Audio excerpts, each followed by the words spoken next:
तमाम मौजूद हजरात और यहाँ के इस ग्राम से बैठे हुए तमाम मौजूद मेहमान और नौजवान साथियों, आज इस राजपुरा की सरजमी पे कई बार आने का मौका मिला। थोड़ी सी इसका साउंड कम कर दो तो इको हो रहा, थोड़ा सा कम कर दो। कई बार मौका मिला, लेकिन आज नरेंद्र बुडानिया जी के इस चुनाव प्रचार में ये आने का मेरा सौभाग्य कहिए। इस राजपुरा की सरजमी से भी मेरे साथ इस यूनिवर्सिटी में भी, राजस्थान यूनिवर्सिटी में कई लेक्चरर्स भी हैं, कई जुडिशरी में भी और सीनियर पॉलिटिकल भी, मेरा भी एजुकेशन से ताल्लुक रहा है। लेकिन बुडानिया जी का चुनाव एक किसान के बेटे का चुनाव है, एक तरफ तानाशाह का चुनाव है।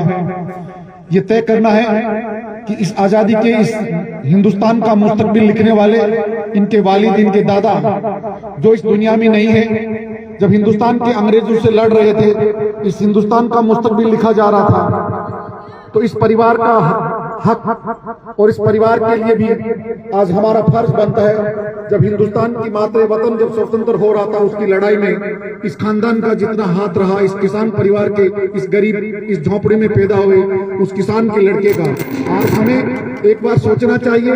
इस किसान के लड़के के लिए आज हम सब मिलकर के एक तय करें कि क्या हम इस किसान को क्या एक शानदार विजय दिला पाएंगे।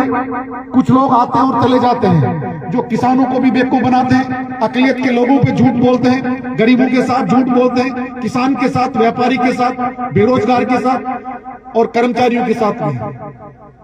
कई बार हमारे लोगों, अकलियत को भी गलतफहमी हो जाती है कि हमारा भला इन्होंने चूरू में भी किया होगा, तारानगर में भी किया होगा। लेकिन बुडानिया जी, मैं हमारे अकलियत के कुछ लोग बैठे उनको बताना चाहता हूं, आप इनको पूछिए, भाजपा के जो प्रत्याशी वोट मांग रहे हैं, कुछ लोग उनका पक्ष ले रहे हैं।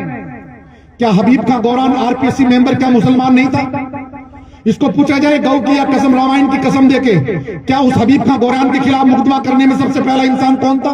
उसको उठाने के अंदर सबसे पहला इंसान कौन था? क्या राजेंद्र राठौड़ ने सबसे मुखालफत करने वाला, वसुंधरा जी के सामने ले जाने वाला, क्या वो हबीब खां गौरान का हिंदुस्तान के इस मातृ वतन में क्या उसकी हिस्सेदारी नहीं थी? क्या उसको सर्विस नहीं की?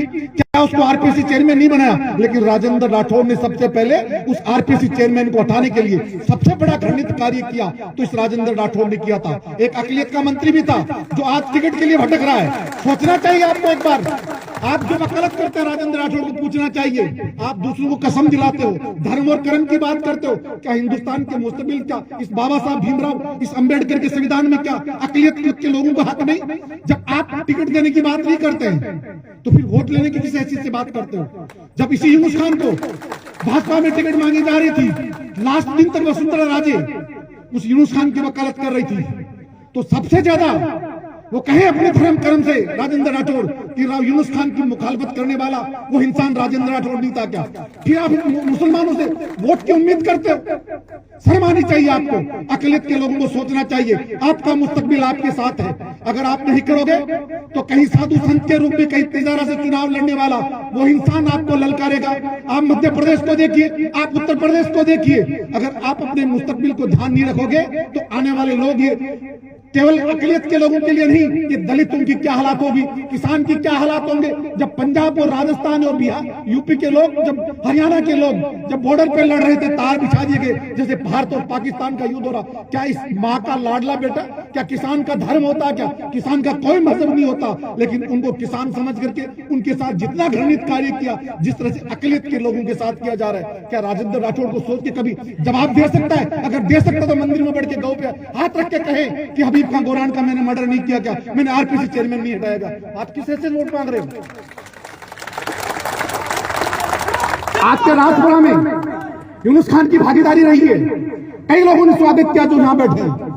मैं उनसे पूछना चाहता हूं, कहें उस राजेंद्र राठौड़ को टिकट किसने कटवाया? वसुंधरा से लड़ाई किसने की? वसुंधरा चाहती थी कि अकलियत के दो लोगों को टिकट मिले, लेकिन सबसे पहले लड़कर के वसुंधरा राजे से ये खड़ा हुआ था। जब लेकिन एक बार सोचना चाहिए, जनता दल से गलती से भैरू सिंह जी शेखावत लाए थे, तो भैरू सिंह शेखावत का सगा नहीं रहा, उनको छोड़ के चला गया। फिर वसुंधरा जी की गलतफहमी हो गई, उनको छोड़ के चला गया। फिर एक गरीब किसान का बेटा राजगढ़ का रहने वाला सतीश पूनिया जी, जो मेरे यूनिवर्सिटी मेरे हॉस्टल का साथी था, वो भाजपा में जरूर थे, उस गरीब किसान को भी ठोकर मार के जिस तरह से उस किसान के बेटे को हटा करके राजेंद्र राठौड़ जी की गलतफहमी थी मैं अगला मुख्यमंत्री होऊंगा, लेकिन उस गरीब किसान को भी आज जिस तरह से हालात पूनिया जी की है, ये वही राजेंद्र राठौड़ है। जब भैरू सिंह जी का नहीं हुआ, वसुंधरा राजे का नहीं हुआ, भाजपा का नहीं हुआ, तो दोस्तों अकलियत के लोगों की गलतफहमी होती है कि राजपुरा में वो वोट ले जाएगा। आपको सोचना पड़ेगा, आपको तय करना। नरेंद्र बुढ़ाने की लड़ाई नहीं है, ये हिंदुस्तान के संविधान बाबा साहब भीमराव अंबेडकर के संविधान की है। अगर इस भीमराव अंबेडकर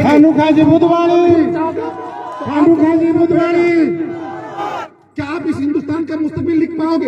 ये किसान के बेटे की लड़ाई नहीं है, अशोक गहलोत की लड़ाई नहीं है, कांग्रेस की लड़ाई नहीं है, एक गरीब किसान की लड़ाई है, जो 36 कौम की लड़ाई है। ये किसान को नहीं चाहते, बेरोजगार को नहीं चाहते, ये कह रहे हैं साहब मेरा राज आएगा तो मैं यूपीएस बंद कर दूंगा। तुम्हारे बाप का राज है क्या यूपीएस बंद कर दोगे? कांग्रेस पार्टी ने बनाया और कांग्रेस का राज आएगा, और राज आएगा यूपीएस नहीं। हम जितनी 7 गारंटी दिए, जितना हमने आपसे वायदा किया है, इसने नरेंद्र बुढ़ानिया जी ने राजस्थान के इतिहास में 70 साल में जितना कार्य किया इस शहर में मैंने देखा। तारानगर अशोक गहलोत जी के साथ मैं भी आया था, जो राजस्थान के चूरू जिले में शायद सोच नहीं सकता। आप अपनी ईमानदारी से बताइए, मेडिकल कॉलेज आई वो कांग्रेस के राज में आई थी चूरू में। जब बुढ़ानिया जी राजेंद्र राठौड़ जी के घर के सामने की सड़क नहीं बनी तो दुनिया का क्या मुस्तकबिल लिखेगा वो आदमी। चूरू की सड़क आज भी टूटी। मैं सुबह निकल रहा था, मैंने मेरे ड्राइवर को कहा ये हालात तो देख लो आप। ये कहते मैं सीएलपी लीडर हूं, हमें डर नहीं लगता किसी का।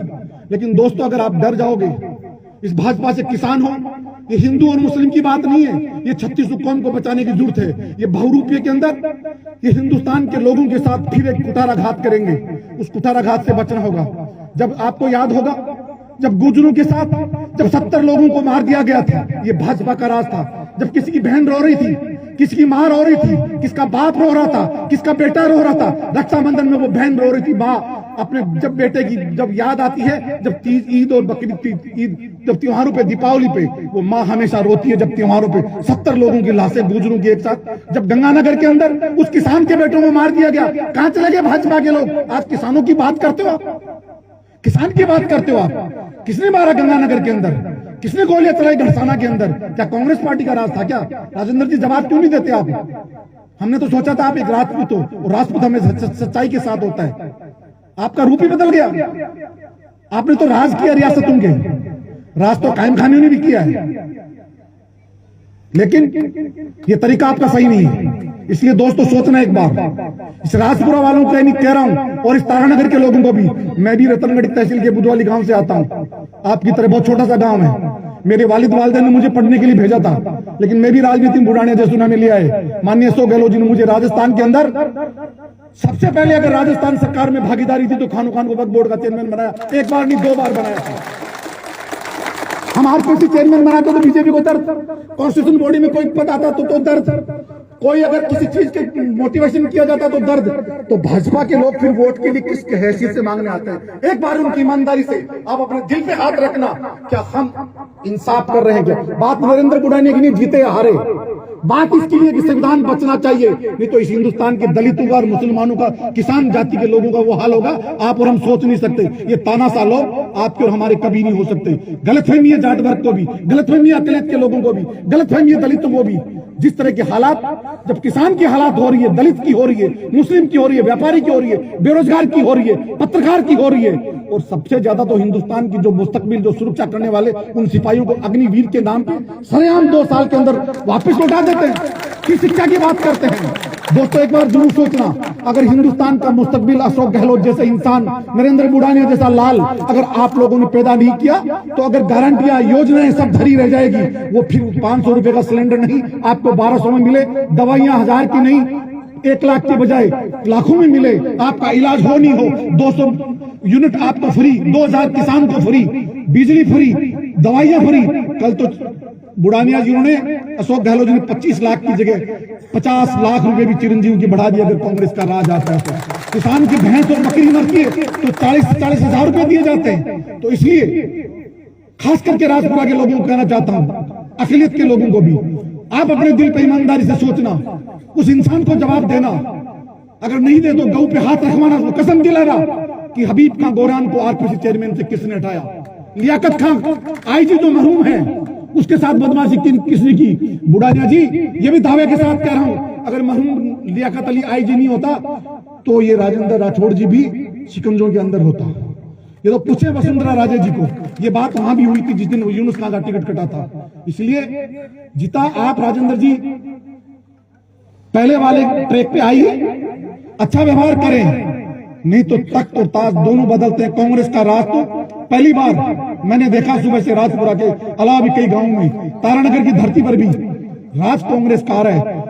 चाहे रतनगढ़, चूरू के जिलों में किसी भी तहसील में ले लो, बाहर के एरिया में मैं भी गया हूं, राज बदल रहा है। इस राज में हमारी भागीदारी होनी चाहिए। और राजस्थान के सरदार शहर तहसील, ये आपका तारानगर का आपका लाडला, चाहे चूरू जिले के अंदर आज की तारीख में अपने जिले में प्रतिनिधित्व में सबसे सीनियर लोकसभा सदस्य ये रहे, राज्यसभा सदस्य ये रहे, असेंबली मेंबर ये रहे, बाकी बचा क्या है?